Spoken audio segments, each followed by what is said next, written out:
believe we're nearly at the end of this stage already. I know, it's absolutely flown round, to be fair. We've been, how long have we been here now? Nearly a week? About a week? 5 days? 6 days? I don't even know anymore. A number of days. We just can't give you the exact number right now.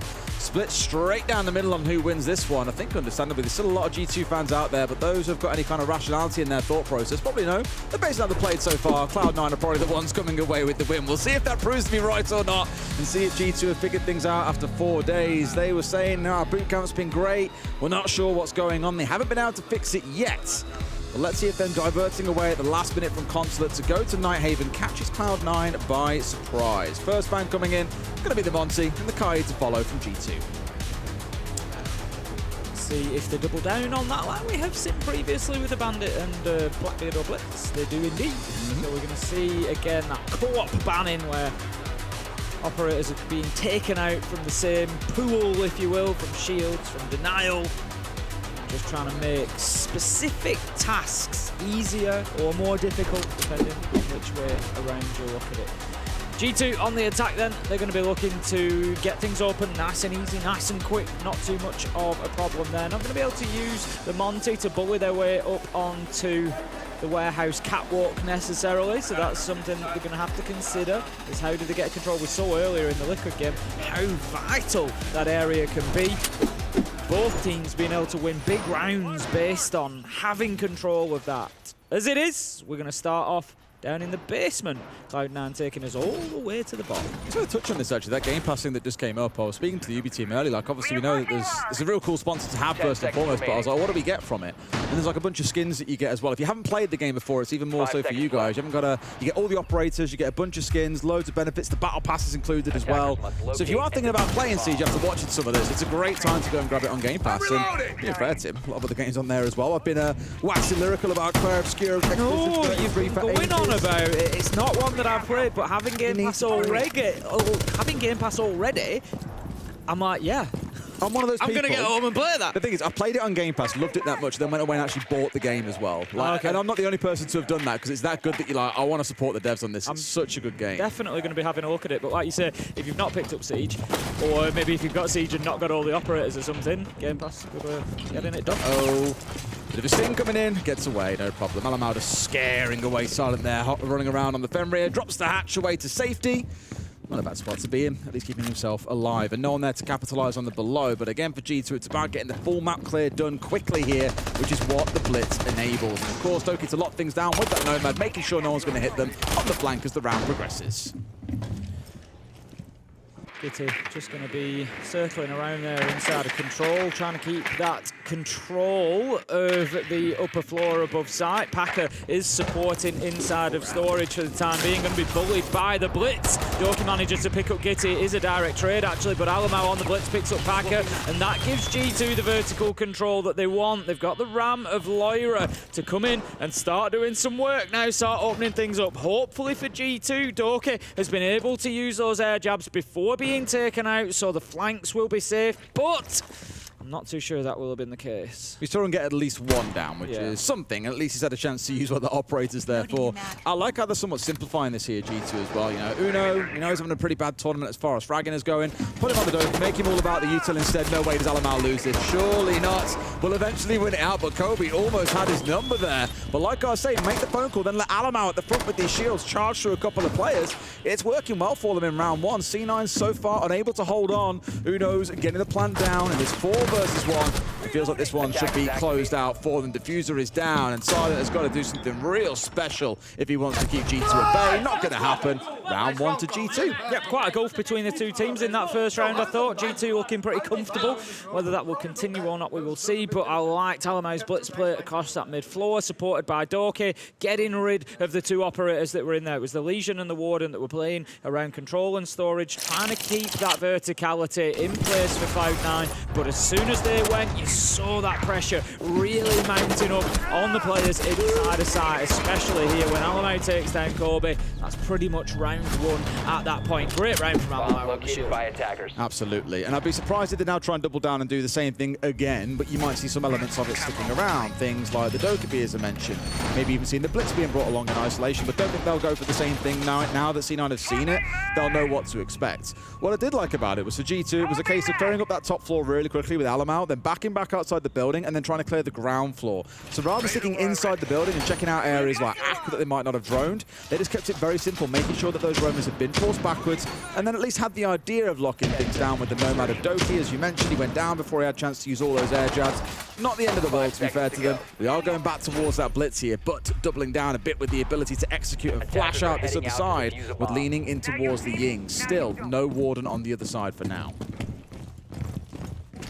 Interesting site choices, of course. Not going up to the top floor straight away, Cloud9. I don't actually hate it. I talk about the top floor on that quite a lot, and how it's a little bit restrictive for the defenders, because much like the top floor of Cafe, you don't have that roam game to play. Extensions are not really, you know, sort of easy to come by. You can get into connector a little bit, I guess, or, you know, play somebody out towards meeting, but that's about as far as you can go without getting somebody underneath with a nitro, which is a tough one to find here on our table labs. So Cloud9 certainly swerving that for the time being, going to control and storage instead, which leaves G2 to get that RT wall straight away opened up. Alamau's doing what he can, but he's not going to have the same success this time. Packer manages to find him. Gitty shuts down Dream, unfortunately, and in a flurry of kills, the only important thing is we come out the other end of it in a 3v3. Not the Dream to put down a teammate, unfortunately, but it's happened. We move on. We keep on going from there. The critical thing is, Tim, we've got rid of the two key operators on this G2 side that I was speaking about. You've seen Alamau go down, you've seen Doki go down, now you're seeing another trade come on through, but without the Ying or without the Blitz on side, there's a lot of teeth that are taken out of this G2 side. A lot now turns on towards Laura to do a bit of magic. Uno there almost getting picked off by Silent. Being rounded on from the other angle. Laura's gone down here. It's all down to Uno. A tough tournament so far, but can he do it in the 1v2? Going to take out the FNAT there. It's going to give away his position, but he manages to get a cheap one as Silent, just trying to get down the hatch there, gets caught out by Uno, and all of a sudden, this becomes really winnable. I'm really confused, Tim. I thought on day 4 there were no more 1v1s. We've got half a round still to play here for these two to show down on what they can do.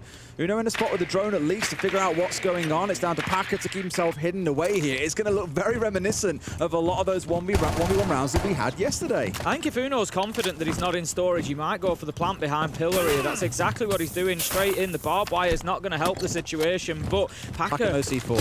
He's not moving quickly enough, really. Sprays a few bullets through the wall. It does put Uno off. Is he going to relocate after taking out the bulletproof cam, or is he going to go for the kill? 40 seconds left to go. He's got plenty of options. Packer is going to have to push forward, and does.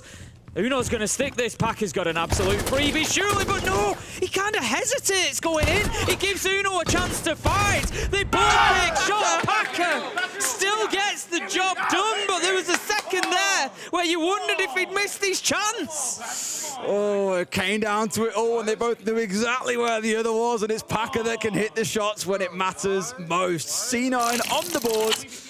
But my God, did it really come down to the wire to see who walks away on top. G2 started good in a couple of these rounds. I'll give it to them in this round there. You've just seen in the replay, one of the key mistakes, they didn't clear that top floor first. Although they were trying to aggress in quite early on the ground floor, they were punished from above. We've seen that a couple of times today, Tim, on this map no less as well. But you do need to get in and force players away from those vertical angles. Otherwise, you just know you're facing off against bullets.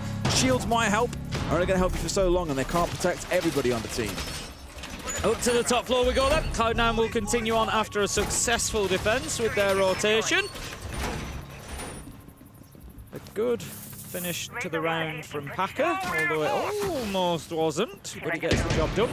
That's all his team can ask of him. We're going to have the Azami of Kobe. He's going to be playing, I would say, almost certainly on the warehouse catwalk. We can see 3 lots of barbed wire out to help support as well. Keep a barricade, so utility, as I suggested, being completely and utterly stacked around warehouse and the catwalk to try and keep hold of it for as long as possible. G2, do they go in and clear that, or do they just work from maybe Aqua connector? Try and push from those sides. It will be difficult if they don't manage to get control of that warehouse, though. Yeah, really trying to slow G2 down, I think, with the Azami and the castle doubling up. That architect operators that we spoke about, Mira also joining them in the same class. just making things a bit more tricky for the attackers. And I think when things have been a bit chaotic the last couple of rounds, what you do want to do is take G2 away from that. Foot being on the accelerator, slow them down a little bit, try and get more control of the round, and things like laser gates are also going to help with that. So a bit more of a pause to take here for G2. They've got to play this one a bit more structured. And with things like Doki on the Flores, with all those Roteros to chew through, 2 of them already being gone, it's probably not a bad thing to say that. Alamau is working his way here down the back. Oh, could have had a freebie, but Uno's beating him to it, Tim. Uno just watching that rotation there. He'd already opened up connector wall earlier. It's a common one, but he's used it well. Packer just straying across there and getting himself taken out. I think he was unknowingly between a rock and a hard place, though, realistically. Alamau was very, very much in position on the other side to take him down if Uno didn't. Alamau, is he going to push forward from the connector side, or is he going to relocate? At the minute, it looks like he's headed underneath to try and, I don't know whether... Don't forget he's got nades here as well. So although looking for an opportunity to flush out any roamers underneath, or like you say, just, you know, blow a bit of a hole in the floor and send those nades. It'll be hard to knock a kill, but of course playing underneath the hatch here, as you can see, he can at least force players away from the pillar spot. Quite a power position inside of this site. So as long as his team can line up on this door, you still got to chew through the smoke nades first of Silent. Once they're gone, he's probably in a pretty good space here to be a little bit of a nuisance, or if anyone dares drop away through this hatch, well, guess what? Alamau's also there to do a bit of work. Problem for G2 is it's all a little bit one-dimensional at the minute. There's no pressure towards Warehouse, there's no pressure towards Aqua. Uno does help relieve a little bit of that pressure by taking down Dream now. 5 versus 3, they can start using the numbers. They can just flood site, which is exactly what they're doing. And at least if they come away with trades, they win the round. Lyra picks up Silent, 4 versus 1. Kobe doing everything he can, but that is very little as Lyra takes him down. G2 win round 3, it's 2-1. And the beautiful thing about that round, Tim, is it's the first time this event, it feels like G2 are a team. They played as a unit there. Yes, it was a little bit one-dimensional. It was very focused on pushing into that east side of the top floor, but they did it as a unit. 2 or 3 players hanging around connector, for example. 1 focusing on electrics, so they couldn't get flanked. Alamau expecting a drop to come in from below, but also had nades to force players around. And C9 just funneled one after the other onto pillar to go for a challenge in towards connector and paid the price for it. Really good round from G2. Cloud9 looking a little bit undone themselves here, Tim. Yeah, they definitely need to find something to Not surprised to see the blitz gone, by the way. No, not after Alamau's success on it, particularly back in round 1. Alamau having a good game so far. And straight into a timeout for C9. Let's have a listen. Open up and they're just going to float George. I think we need to switch it to here so we can't ram Tool, so we can able to play in storage as well. You know what I'm saying? So we need to flip this here. George should actually, I think he should play Captain Loki to make him on the E-Box door and Aqua right here, these 2. Can you tell him to do these 2? George, you see that? Here, too. Yeah, do it right here and here, because I don't want them to get, they're just going to fly top forward. That's what they notice, because he's going to fall off. So I want to fight that a little bit longer, and then we should be good with that. What about for the storage for the Minge? For the Minge, I mean, I think we can still run the same thing back, because they just tried doing a rush. They're going to do a normal push now. And I think the mirror is still good for in the Minge as well. Okay. What's it called, Sid? Okay. What? All right, there you go. More focus on the micro. We've remarked Yeah, very strategic input there. It's been really interesting how you've heard, like Fabian earlier on, was more about energy levels. We've heard people talking more about strategical parts of the game, where they're forgetting core fundamentals in some places. Here, it was more about changing around a particular strat. And the remarks on the same things that we spoke about earlier. G2 did rush in those first 2 rounds. They've tried to move quickly. That last round, C9 tried to slow things down, but G2 have shown they can play into a slow competition as well. That's not a problem for them. Both sides of their game are looking good so far, so it's all on C9 to be the ones to change things up a little bit here. And sure enough, Silent, or George, is straight across onto that Capcan. Round 4, here we go. Back down to the basement. Last time around, G2 had a lot of success clearing out the roam of Cloud9, particularly the 2 players that were in control and storage. If that's something that they're going to go for again to prevent that vertical access from Lyra on the RAM, they need to make sure that they are keeping a hold of that area. Losing 2 bodies up there just puts too much pressure down on site, especially when the floorboards start getting ripped up as well. So those are going to be some key gunfights for you to watch out for. For a little bit more than that, it's again about slowing things down and touch on the architect of the castle early. You've got the Goyo to slow it down, the goo mines laid, the Capcan traps. It's one of those where you look at Capcan and go, oh, well, you just destroy them. it's all well and good. You spot one, you know that there's another 4 somewhere around the map, and you've got to double drone every single door. Check it's there before and after, make sure it's cleared out if it is, before you can start a march on 4. We've seen so many teams get tripped up, quite literally, in the late round by the cat cams when they've been ignored and forgotten about, and it can be what ends rounds. I'll never forget, I want to say it was old school Rogue that had 3 enemy players run into a doorway on bank, and I think it killed 2 of them with a triple stack of cat can traps. It was beautiful to see. Just goes to show that not checking them out and finding out where they all are can sting you at any point in the round. Goya canister being popped inside a site, mind you.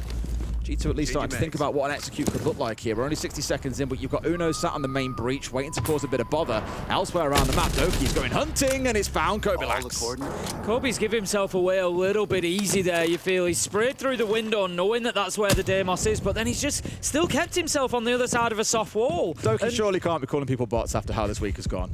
I don't think G2's really in a position to be talking too much smack right now. That's the worst time to hear it, though, isn't it? When you know, somebody gets in the chat and you look and they're bottom of the table. It's like, I know Doki isn't in this case, but critical damage to the mental. You're just like, oh god.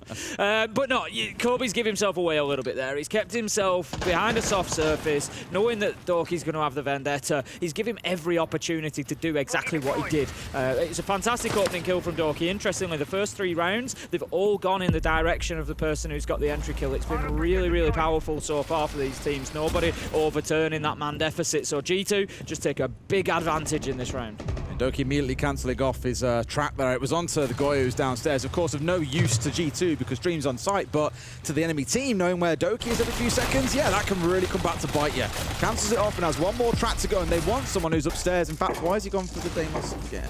He's gone for Goya again. Not too sure about that one, Tim. Would have gone more for someone on the upstairs right now, but they at least know that he's on site, and they can get the execute off. Uno's going to be getting this diffuser down almost certainly. Going to stick it. No, Silent has something to say about it, but it doesn't matter because G2 have used the plant to draw Cloud9 out into bad spots. They've got the cover in place.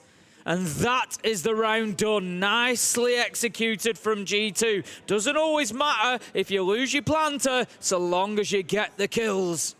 Well, they knew it was make or break for them today, G2, and they've really come up in force. Up 3-1 on this attack in half. C9 are struggling to find a way through right now. They've not been able to beat out any of the comps that G2 have thrown at them, the slower ones, the quicker ones, and everything in between. They're crumbling before them no matter what it is they seem to bring along. Kobe, honestly, here, right place, turn around, shoot back. You know that you're not going to get away from the Deimos there with all that softball between you and he. You paid the price for it. A great round from G2 once again. Round 5 then. Only 2 more chances for Cloud9 to get some rounds on the board before the side switch here. And G2, they're looking like a little bit of a different team to the one we've seen for the last few days. There's, like you say, working together, you know, finding those kills, pushing enemies into each other's line of fire. Looking good for them. They've definitely got it all to do tomorrow, mind you. They'll take the 8 bullets from this game, as you can see at the top of your screen. They move up to 10 when they win this game. Big thing is, going into tomorrow, that puts you quite high up the table. And there'll be some teams at the bottom. We think about FaZe that are down there at the minute. And, of course, M80 are down there. Fabian, I can imagine, is looking at that and salivating at the prospect of battering G2 and knocking them out to go through to the next round himself. Let's not forget, though, G2 are professional escape artists. They are. They love an LCQ. And over and over and over and over again over the last year. Do indeed. If there's a time to come into form, well, today had to be the one. See how things, of course, transpire going into tomorrow, so can't count Cloud9 out. They'll still be on 12, even if they lose this game, as they've only put up 2 bullets for this game. They'll go up to 16 if they win, down to 12 if they lose. Of course, they can only put up a max of 2, Tim, because that's all G2 have got in their own chamber. Yeah, exactly that. This is the thing, by playing those teams at the bottom, it's kind of a checks and balance situation. It stops you just picking the teams that are down at the bottom, maybe not doing as well, because you're limited in terms then of what you can gain yourself. So it does just prevent a little bit of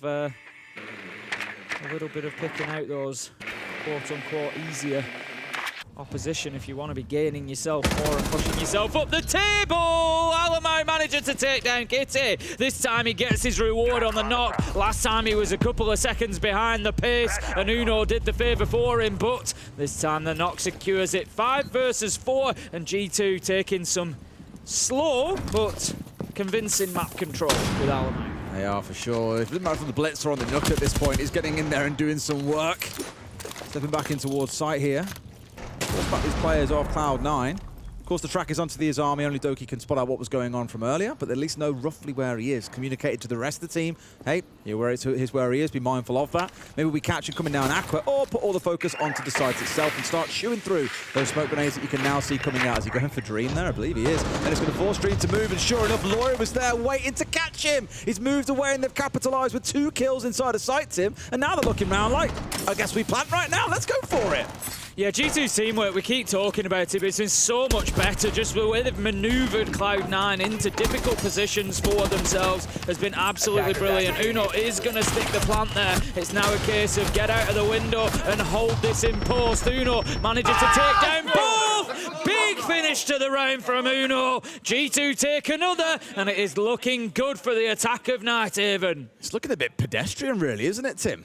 In a way, it feels like the comments that we heard from Fabian during the M80 game is like, we're kind of observers in our own game here. We're waiting for things to happen. We aren't the ones making things happen. And although we've seen a couple of trades coming out of Cloud9 throughout the half so far, it has largely been them getting stuck into these 1vx's. Again, the play onto Dream was beautiful. He was sat inside of storage, put the Flores drone at his feet. He's forced to step in front of the doorway. He's got nowhere else to go. And Loira's there ready to pick up the pieces. You're then looking at it, and there's 3 G2 players inside of sight. No one on C9 anywhere to be seen.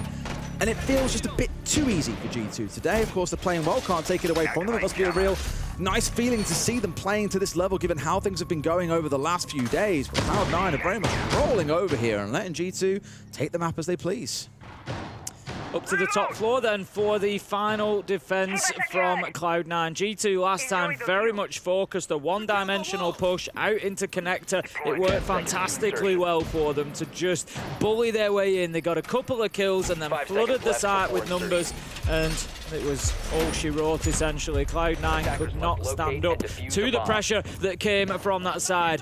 We'll keep an eye on G2. Do they mix that up a little bit this time? Do they go for a little bit of control elsewhere? We can see Cloud9 are trying to take the fight to them, trying to get aggressive on a doorway there. Kobe just looking to get that best foot forward. A good start into the round for Cloud9. As I said, every single one of the 5 rounds so far that has continued, they've all gone in the same direction of the entry kill, 4 of which have gone to G2. So it's super important, critical almost, that Cloud9 get themselves a good start with an entry kill. Well, look at how fast G2 are moving here as well. Alamau already was straight inside connector, getting rid of one of the mirror windows. You've also then had someone challenge on towards the catwalk window. Kobelak's almost being caught out and is pushed back across from there, keeping himself alive at least for now. And Doki, I think, has got a good sniff on what's going on upstairs at the same time. So even though we're about 45 seconds into the round, G2 are already applying on loads of pressure, and there's a bit of a freebie. Down goes Packer, almost taking down Loira, but for now, he stays standing. I feel like Packer sold himself a little bit there. He just kind of stood behind that window. He was lucky not to go down as Loira was shooting the barricade out. Loira does take a good chunk of damage along the way, but dropping the mutes, he's going to be more than happy with that. 5 versus 4, G2 now can start thinking about site itself and how and where they are going to work their way in. 2 still up on the rooftop. Uno working in through connector. There's going to be some direct pressure into site very, very soon. Yeah, I think it was very much Packer trying to catch Loira off guard by being not where you'd expect him to be. How often do you see someone stood right in front of a window and they've got a shotgun? Sure, maybe. But at that point, he's hoping to catch him off guard and very nearly did. Let's not take it away. He came very close to bringing down Loira there. Loira just hit the shots when required before the second shotgun shell could come firing on out. Doki's had this drone here now for the last minute or so. They know exactly what Kobe's up to. And of course, all this information flowing across the G2 team. And of course, Doki also being on the Deimos with 3 tracks still in back pocket. They look ready and poised to push in here, Tim. Yeah, Alamau's currently repositioning himself underneath, I think, to apply some pressure into Warehouse. That's exactly where he's going to go. Uno continues a good game here with another kill taken down by Dream, but he's already done the damage. 3 versus 1 as Blaz manages to find that trade. Silent takes down Alamau. It's up to Blaz and Loira. Silent could do this. 1v3 becomes a 1v1. Not quite sure what the last man is, though, and it's Loira with nothing but a bullet to his name is the problem here, Tim. Silent could close this one out. He's got to swing and get the pre-fire down. Finds just that. 1v3 for Silent. It gives Cloud9 something to cheer about at the end of this half, but they're still down 4-2. That's it. It's a great time to hit a 1v3 there, coming into the second half, just to boost that energy a little bit in the team, give a bit of belief before you move on to the attack. It's not going to be an easy half coming up for Cloud9, but they've at least rallied well at the end. But overall, the main talking point through that half has got to be G2's improvement. Much better than we've seen over the last couple of days. Great teamwork together, putting Cloud9 in really difficult positions and looking much the better for it. Doki and Kobe going at it in all chat a little bit here whilst we go through our next ban phase. Might just see the double shield and double electrification taken off here again, same as we saw back in that first half. Of course, the roles reversed here. C9 on the attack, ban away the defenders. G2 on the defense, ban away the attackers. And sure enough, it's Kaid and Bandit, followed by the Monty and the Blitz. Swapping! That could have been decisive, that early fight. The damage that Loira took made it an easier finish for Silent come the end, and it just goes to show you don't always know exactly how things are going to impact later on in the round. Round 7. I'm just like, come on! And then straight into all chat to talk shit to Doki. It's the way it should be. Excellent.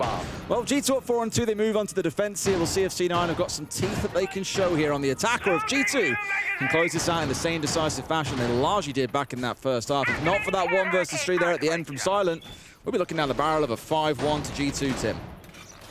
Yeah, G2 have certainly had the better of it, and like you say, 5-1 wouldn't have been a surprising scoreline. Round 7, G2 start on the defense. They start up on the top floor. Uno picking up a Thorn. We don't see too much Thorn play. The Razor Bleams, of course, they're more intended for sort of area denial, and I'd say almost a little bit of intel, really. It's not about catching people out on their way into a room, for example. Quite difficult to get kills with them because of the fuse time on them. It's more about, where do you think they're going to plant? Pop one down there, because when they go in, they're then going to have to leave because they can't stick around. Where are they going to maybe put an exothermic charge on a wall? Can you put one that's going to impact on that?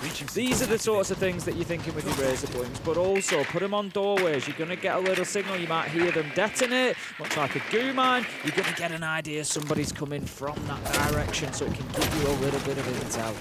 Give an update, by the way, from the... Oh, Kobe okay. slams Alamo! He did not want to give me room to speak then. I was going to say, over on the other stream, in case you haven't been following along, Loud were against BDS, and I can confirm, mute now if you don't want to hear it. Loud beat BDS 7-3. Not yet eliminating BDS, but pushing them further down the table. Again, eyeing up a matchup for tomorrow here to get some big bullets on the table so they can still qualify for our live stages. Of course, all the focus right now is on this game, but it certainly spices things up over there. Are you checking because of your fantasy team by any chance? I was just having a look at what's going on. Oh, fair enough, you sure? That's the only reason? You don't normally rush to look at what's been going on. You've definitely got one in your fantasy team. I can't remember. I might have. I think I do. Now you're going to go and check that. I knew you were keen to. But all right then, yes, G2 have lost out the smoke early on, which is the real stinger here. And I think Kobe's building in confidence here. He's now got himself at least a break even, 6-6 on the scoreline. Enjoys slamming Doki, one out Alamar's turn in this round. We've got this vertical control now in their hands and starting to look at what they can apply downwards. But I think for T9, just trying to find their way to avoid all this vertical pressure. I think it's 2 players on the upstairs here, 2 on the downstairs. You've got Uno who's been scattered out towards Aqua right now. These long gunfights coming in, and Loira brings down Silence. 4 versus 4 then as G2 managed to fight back. It's been a long round so far. Cloud9 getting that opening kill and then not really being able to sort of cement or get any progress from there. But here we go. They've got themselves in and around site. Find 2 kills, 2 versus 3. But here comes Blaz with a big double on the shotty. Kills 1, pumps, kills the second. Simple as that. Toss a nade in there to try and give him room to swing into side, but no, Uno's there ready with a shotgun and sends him sky high. Onwards he marches. Doki again is straight in the all chat asking who got tapped, and it was the ace, it was Dream. Of course, who else is going to beat him? Dream is the ace player on this team. Doki very keen to continue the Kobe onslaught, I'll call it. Mental side of the game that's going on. 5 versus 2 on the scoreboard. G2 looking comfortable on the defense as well. Seeing that first round there, there was certainly possibility for Cloud9 to win. They got themselves in, got a couple of kills.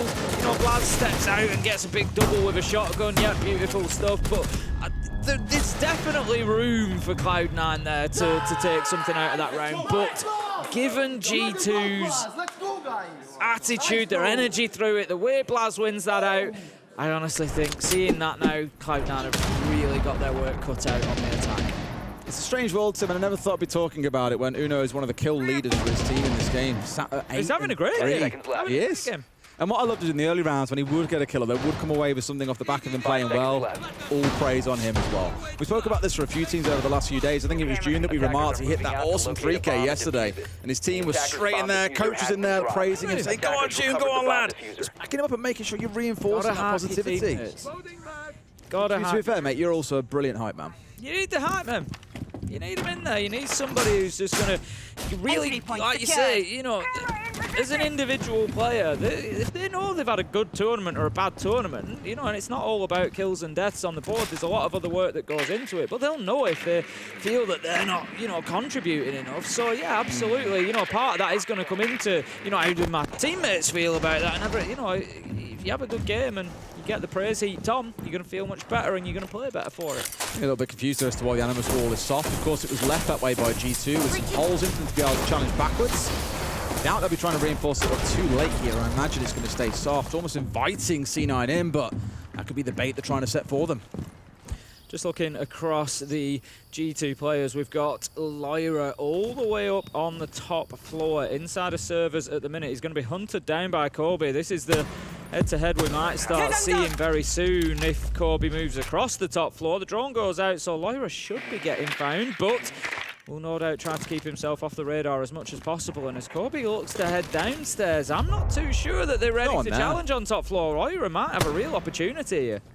I think it's Blaz who's been running around here, but of course, if they find the drop away, it could be trying to secure the hatch. So as that roamer up on the top floor drops away, well, he runs into a difficult spot. As you say there, they don't know. If they look up to the hatch, they'll see his feet, though, Tim. That could be the danger here. It's going to be who sees who first. They've got the vault cams out, going to be feeding intel back in as well. The vertical work will start, but I'm a little bit concerned for Cloud9 in that because I'm just not sure that they're quite ready for it. They're getting the boogie drones out, but not everybody has yet been found and dealt with on those upper floors. Lyra is still there. He's still waiting. This could be a serious freebie for him. All it's got to do is for Kobe to step in, and he is toast. At this point, maybe just evading it by a matter of pixels. Look, doesn't even seem on the reverse. Like ships in the night, they pass each other and nothing will come of it until Lyra starts making his move, and sure enough does just that. Does Kobe know he's got this one locked down? He's ready on the go, and sure enough finds it for free. At the same time, Gideon's got Alamau, and the round will surely explode into chaos.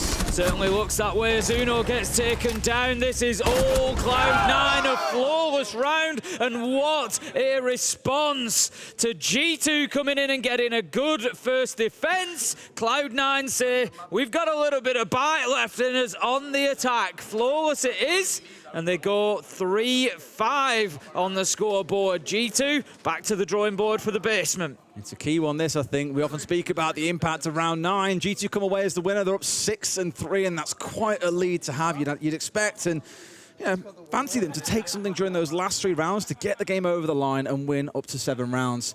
For C9, though, they win this one. We're back up to 5-4. You're in touching distance at that point, and that is when the pressure starts to build on G2. Could be a close one, but really it's the domination in that round that really did it for me, Tim. I mean, Kobe's had another fantastic round there, and I can't imagine that's particularly great for Doki's mental. Honestly, that Lyra play it's well managed by Cloud9. On a different day, he gets 2 or 3 there. He drops down, gets Kobe, he's using their verticals against them. Different day, slightly different angle. Maybe Kobe moves a little bit further over towards that door. We're looking at a different outcome, but that's not what happened, and Cloud9 took full advantage of it. Well played to them. Going to be looking at control and storage. So Cloud9, they're going to be wanting that top floor control. Pretty similar to what they did last time. They didn't necessarily control the top floor, but they did get the vertical work going. They had that vertical superiority to use against G2. They're going to want some more of the same. very heavy Intel focused, well, Intel denial focus coming out from G2. Also Intel on the other side with the Dokkaebi being brought along. Looking more at the Mute and Mozzie here coming out from Uno and Alamau. Just wanting to slow things down here on the C9 side because for the most part there, they had the freedom to walk through the map as they pleased. And when they said go, there was very little getting in the way of them. They had the Intel they needed. They caught out 3 or 4 players on G2 incredibly quickly and closed things out into the flawless that we saw from there. So I think G2 just wanted to regain a little bit of control here. Slow things down with the Intel denial. Of course, bring along those trap operators and lean in towards Doki, running around in this as army to help lock up and shore down some areas of the map, all with the intent of making sure C9 can't just explode in all at the same time and do real damage. This is going to be getting the Heartbreak gadget onto connector wall, which is going to put a little bit of pressure onto Lyra, who's up there in servers once again. He's actually upstairs, I was going to say on his own, but Alamau has moved to join him now. He's up at the top of lobby stairs on the Mozzie, and just in contrast to how we saw Liquid play this defensively, for example, earlier, where they had 3 upstairs trying to hold on to it. They really, you know, were heavily weighted up there, whereas G2 have chosen not to do the same. But they're finding the kills. Blaz and Uno with the latest 2, and it's 5 versus 2, and G2 still have that top floor control. Little that Cloud9 can do. Surely G2 don't answer flawless to flawless. Yes, they do, Tim. Yes, they do. Very comfortable round. Admittedly, Packer on the Blackbeard going down early. You lose the spearhead of your attack there. Him going down, super easy without any contest on the other side, was a bit of a faux pas, I think, and maybe didn't realise what he was stepping into. But think about what we spoke about, Tim. That Intel denial focus, just giving nothing over to the other side. They had at least an idea on where Blaz was after he got the first kill, but no response to the future ones. Really good round from G2.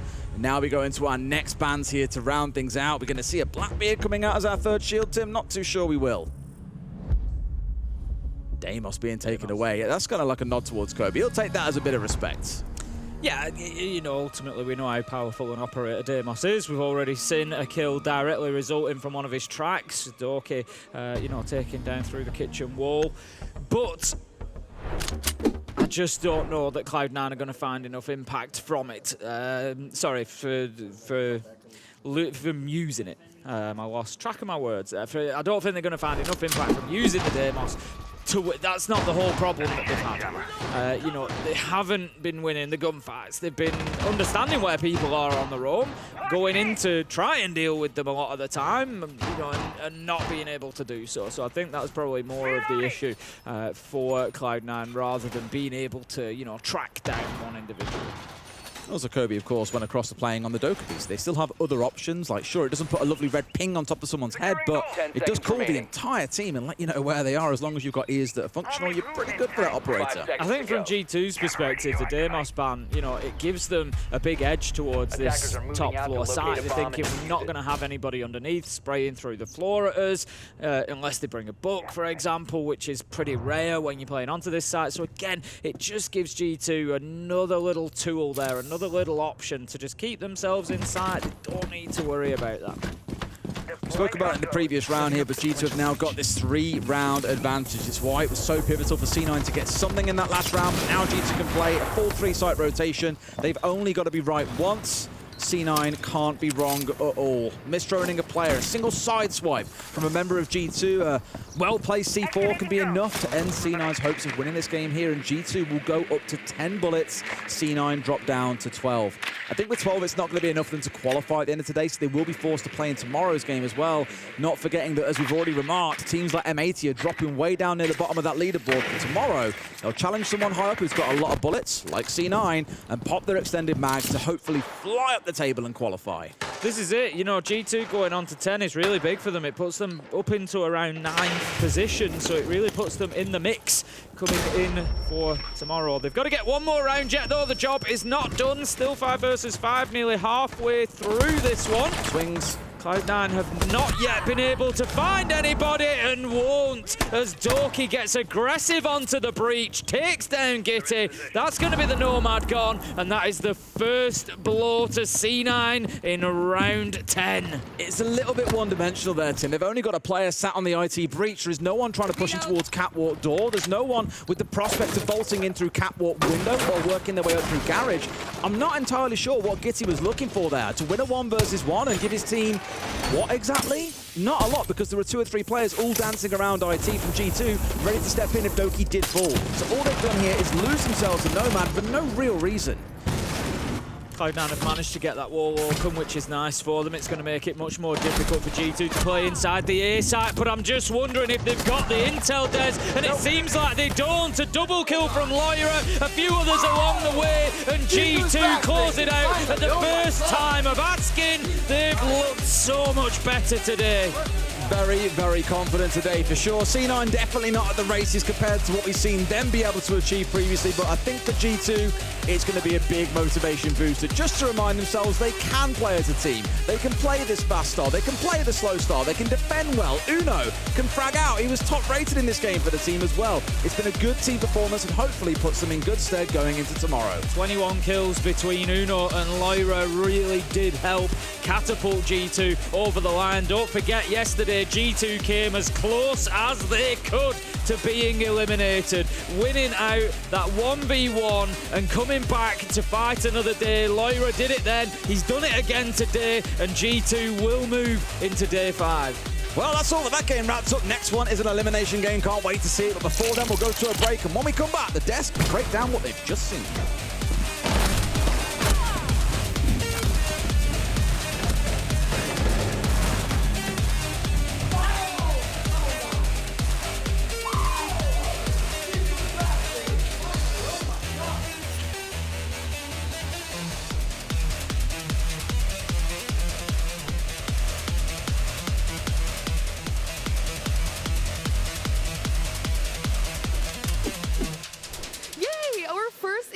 How are you feeling? Good, I'm good. Finally got a win, so yeah, feeling good.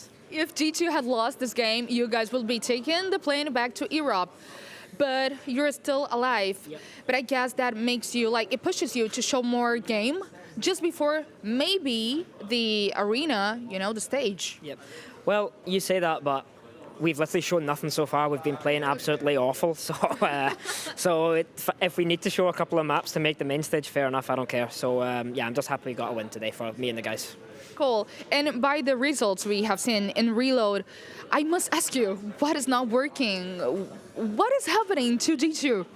I'm not really sure I have the full answer for you because before here we were in Sao Paulo, we had the boot camp with the Furia facility, and we had honestly one of my best boot camps in my whole career. How we win? Tell us more about it. Yeah, it was fantastic. The facility was great. We were playing great, which is the most important part. So coming to the event and playing really bad is a big shock. Maybe the fans are thinking, this is classic G2, but to us, we actually came to this tournament and we thought, holy shit, guys, we're actually going to do so good here. I'm not going to say we're going to win it, but we're going to really do a good showing. So to be playing really poorly is hurting us a lot, our egos and stuff. So that hurts. But as to a reason why, I don't know. I think communication's been a big problem. We haven't been communicating so well. The strats and things, we've been doing the right things, but at different times. So we're all out of sync and a complete mess. Today it wasn't. We had great comms. Everyone was calm, which was fantastic. And I think the results showed. Maybe the team was bad we played against, but it's his first step in the building block. So I'm feeling confident for tomorrow, and let's see if we can make main stage. Yeah. You guys were having a blast time, just having fun. Yeah. We literally said before the game, guys, if we lose the game, whatever. This game means nothing because we've already disappointed ourselves in the previous games. So let's go out here, show the world the real G2, have some fun. We did that. The tournament continues tomorrow. So yeah. Now, I need to know what is worse. Watching Loida play the duel, the 1v1, in your life depends on it, or you have to play this game and if you lose, you're out? To be honest, this is not me being a bad teammate or a bad person, but I'm saying, I literally didn't care if Loida won or lost that 1v1 yesterday. And I made that very clear to Loida before he played it. I said, Loida, if you lose this, I don't care. It's not on you. We have lost the tournament for ourselves already. It shouldn't be on one guy to save us. So if he lost yesterday, I wouldn't have been angry about him. I would have said, guys, we lost the tournament as a team, So thankfully he saved us.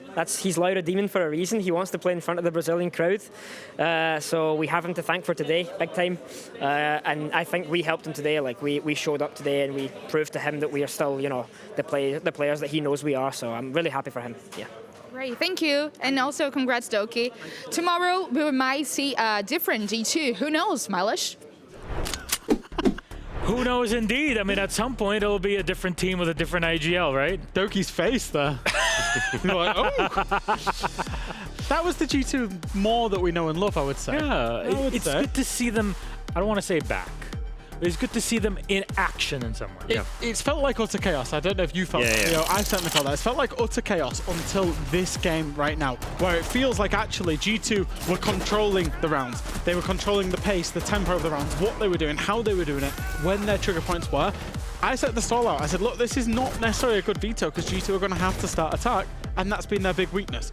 Well, I think what Doki said in the interview is actually it's been the communication that's been the weakness. It's been the right calls, but at the wrong time.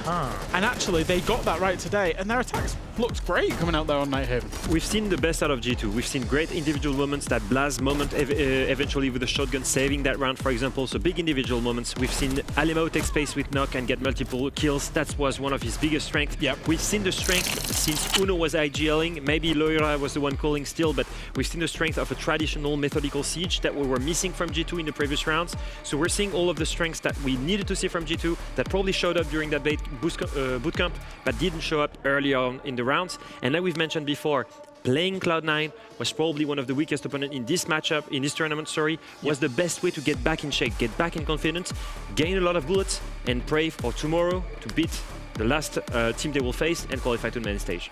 The question is it too little, too late? That's a question for us to answer later. However, Uno is our highlight player for this post-desk, and why? He deserves that. He deserves that because, you know, like we said before, he was the one that dropped a James Bond before. He was the one that then dropped another 1 and 7 in the round after. He was the one that we found utterly destroyed coming out of these matchups yesterday, being super unhappy about his performance. This is the overall around the tournament, obviously. But today he had an amazing double digits. I think was he it went 11? 10, I think 11 and 4 or 10 Yeah. and 4. He had some really good plays. So obviously, when you take into contrast compared to the other days, he's been amazing so far at this match, and it's good to see him back. It really is a player with a lot of pedigree. Uno is, and you know, World Championships, the whole shebang. He's done it all. He's been there 1,000,001 times. However, is it enough to save G2? Let's take a look at our bullet standings, kind of take a look at all, I would say 20 teams, but actually we've eliminated 3 of our squads. See, Liquid, Scars, and PSG Talon are out. Loud are top in the charts with 22, as you see G2 with 2 bullets. Jack, what do you make of it? Yeah, obviously they just gained 8 because they just won this game. So that's pretty good for them. They will be up there on 10. I think actually realistically there's still a lot riding on this Space Station and FaZe games. But looking down there, you've got M80, PDS, who obviously lost today. They're going to be getting probably the first couple of picks tomorrow. Now, as we get into tomorrow, for most of these teams that have already played, you start in about thinking, how can I maximize the return I get? Yeah. And the limiting factor is your opponent's bullet reserve or 8. So you're looking at any opponents that are left back in, and Cloud9 are going to be a big, juicy stake for all of these teams because they're going to want to feast on them. Because Cloud9 have got 12.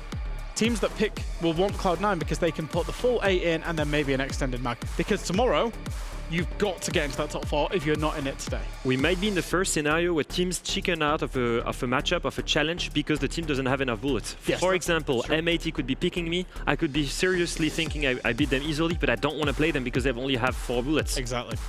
And you can be baited out by teams that put you in a situation like that where even though you might be safe the first time because you played the chicken card, it might hit you the time right after where you're forced into a fight with a team that doesn't really give you as many bullets. Your fate will not be in your hands at that point. There might be some really tactical picks going on where you're trying to bait out chicken cards so they can't play against your opponents and all that type of stuff as well. And as a reminder right now, W7M is not playing today. They've been the best team at this event. They're getting a bye, and they're going to get the average amount of bullets that people won today without the cards taken into account. This means that theoretically, they might not make it to main stage, and they might be forced to play one of the worst opponents possible because they will have the most amount of bullets out of the teams left in round 5. To say that everybody's shaking in their boots would be an understatement. However, our blacklight detail for this matchup. Gentlemen, what do you have for me? We needed to highlight Silent there because I think he had one of the most important rounds to keep Cloud9 in the race. He was with Varden, solo on site, and he manages to isolate players one by one. As you can see here, Alemao is rushing, and actually he's overpicking here. He doesn't need to pick there. Nobody is ready to retrade him. Silent gets the pick, then gets Blast that tried to trade, but way too late. Look at where Loira is. Loira is rappelling on a roof. Why is Alemao picking, and why is Blast trying to trade when the third player is still on the roof? Now, that for me is Silent playing very well. Yeah, that's G2 giving 1v1s in a scenario like, come on guys, they're one of the most experienced team in the world. Like, why are you doing this? As much as G2 can impress us and obviously go and win the game, they'll always have one troll in them. One G2 moment. It was one G2 moment, but to be fair, great clutch because he identified the 1v1s exactly, perfectly as he should have done. Positioning is key, and you saw it playing around the reinforcements and to keep a barrier on top of it. It was beautiful to witness. Well, G2 survived to play on tomorrow against whom? We don't know just yet. That'll be for the draft show at the end of today. Hope you're enjoying those. Hope you're enjoying the show in general. We will take a break. However, FaZe Clan won in Boston. They lifted that hammer, and Vita King is now a real king of Siege. Let's ask him what he thinks about all that.